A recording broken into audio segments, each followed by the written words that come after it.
The Liberal Party of Canada is coming for your guns, and if they succeed, it won't do a thing about gun crime in Canada. The Liberal Party on the campaign trail announced its gun control platform, something it will implement if re-elected. And according to the Liberals, they are going after so-called assault weapons. Justin Trudeau, when he made his announcement, gave, by way of example, the AR-15, a gun that I've covered in the past, that I've talked about in the past, a firearm that I own in my collection right now, and Justin Trudeau says those are gone, banned if the Liberals are re-elected because they are, again, assault weapons. Now, the new policy from the Liberals, who have been in power for 4 years, by the way, and if they believed that they had all these solutions to gun crime, they could have implemented them by now. The Liberals have decided that they're also going to give municipalities the authorization to put in municipal handgun bans. Now, this is something that Toronto, as one example, has been trying to do. What a municipal ban would look like, we don't know. Would it just be banning retailers of firearms, or would it actually be banning anyone who lives in that municipality from having a registered handgun? There are a lot of questions about this, such as what happens to people that don't surrender their so-called assault weapons under this Liberal plan.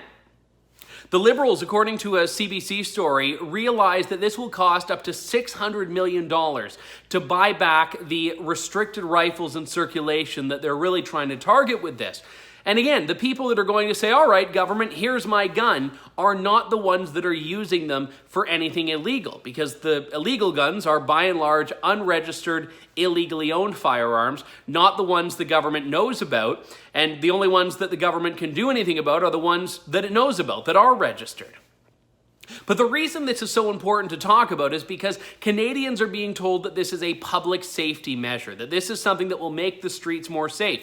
Because after all, who needs a restricted rifle? Who needs an AR-15? This is the rhetoric the Liberals are using right now, and they even said that farmers and hunters aren't using AR-15s. Well, no, but the only reason they aren't in Canada is because it is illegal to use, not because the gun is not entirely suitable for those purposes. And indeed, AR-15s are used for that purpose elsewhere in the world. But the problem with this whole thing that the Liberals are trying to do here is that it's based on a lie. That assault weapons are the weapons that Canadians own, that firearms owned legally, used for target shooting, used for other shooting sports, are in any way assault weapons. They are not. The AR does not stand for assault rifle, it stands for Armalite rifle. An assault rifle requires the capacity to shoot fully automatic. Semi-automatics, as the name tells you, are not fully automatic. And what's more, there are firearms that are non-restricted that will not be covered under this ban, presumably, that do the exact same thing as the ones the government is targeting. The only differences are cosmetic, which means that the Liberal gun control strategy is, in many respects, complete window dressing.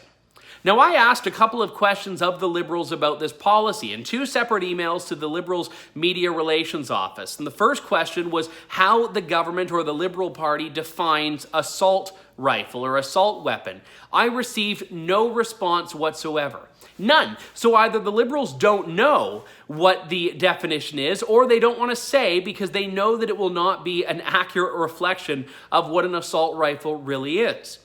The Liberals are scoring political points off the backs of law-abiding gun owners, and this will not come without a penalty given the sheer volume of gun owners in Canada, to the tune of 2 million.